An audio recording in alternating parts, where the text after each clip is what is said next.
Un destin écrit. Tome 1. Loman et le pouvoir des licornes. Chapitre 1. La terreur montante. Le couple était arrivé dans le village. Effectivement, il vit les champs autour d'eux dévastés. Il n'y avait plus de vie sur ces terres.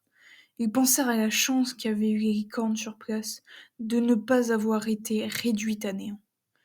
Le roi fut le premier à prendre la parole, devant tous les habitants du village. Le mal qui a rongé votre village m'est inconnu, et je compte bien y remédier. Notre équipe est présente pour comprendre ce qui s'est passé ici. On va donc vous interroger pour recueillir tous vos témoignages et faire des études pour savoir ce qui s'est passé ici. Je vous promets qu'on va tout faire pour réparer les dégâts de cette attaque et que vous aurez de quoi manger cet hiver.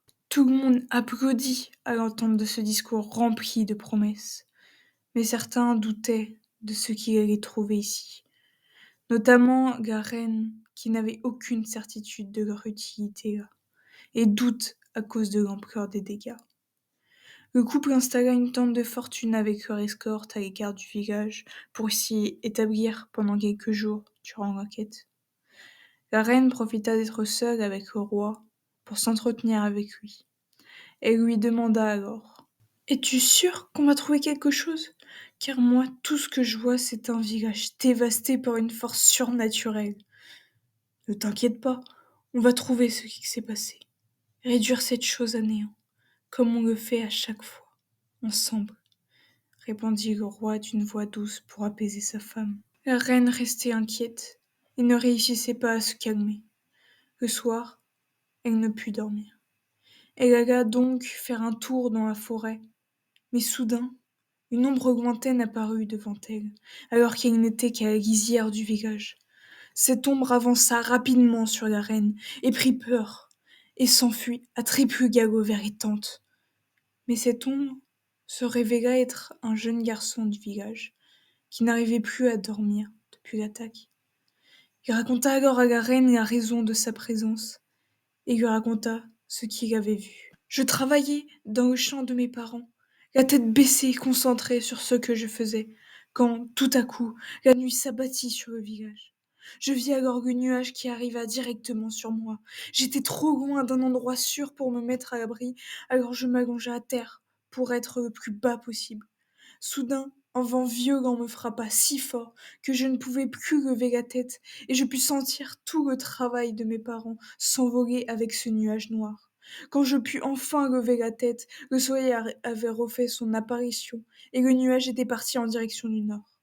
Depuis, il n'est pas revenu, mais les licornes qui s'aventurent là-bas nous rapportent que le nuage fait des dégâts partout où il passe.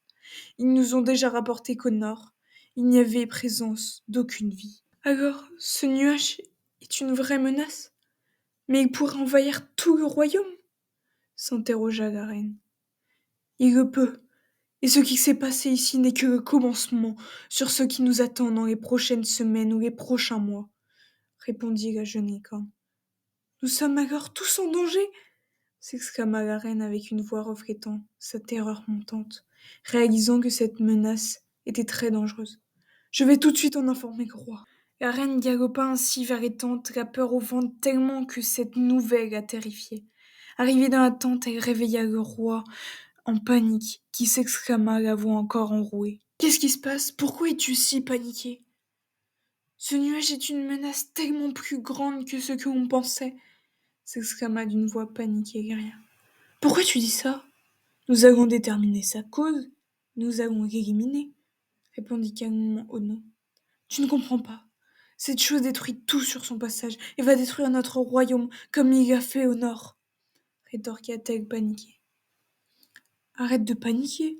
Pourquoi tu dis ça? On va gérer comme d'habitude, essaya le roi de calmer la reine. Je retiens d'un garçon du village. Il m'a dit que ce nuage avait détruit ce village, est parti au nord, et maintenant, le nord est dévasté pareillement qu'ici. Et ce phénomène va envahir petit à petit le royaume, et il ne restera plus rien, tenta d'expliquer Lyria, toujours aussi paniquée. Mais ne t'en fais pas. On va gérer ça ensemble, comme toujours. Aucune menace ne peut résister à nos deux réunis, dit le roi en voulant rassurer sa femme. Tu ne comprends pas. Tu ne veux pas comprendre, s'exclama Guerilla. Comprendre quoi? Répondit Ono, qui ne comprenait pas où voulait en venir sa femme. Ono, j'attends notre enfant, dit-elle à son mari, calmement, comme apaisé de partager cette nouvelle avec sa moitié. Mais c'est une excellente nouvelle! Nous pouvons annoncer à tout le royaume, cet enfant est notre avenir! S'exclama heureux Ono. Tu ne comprends pas?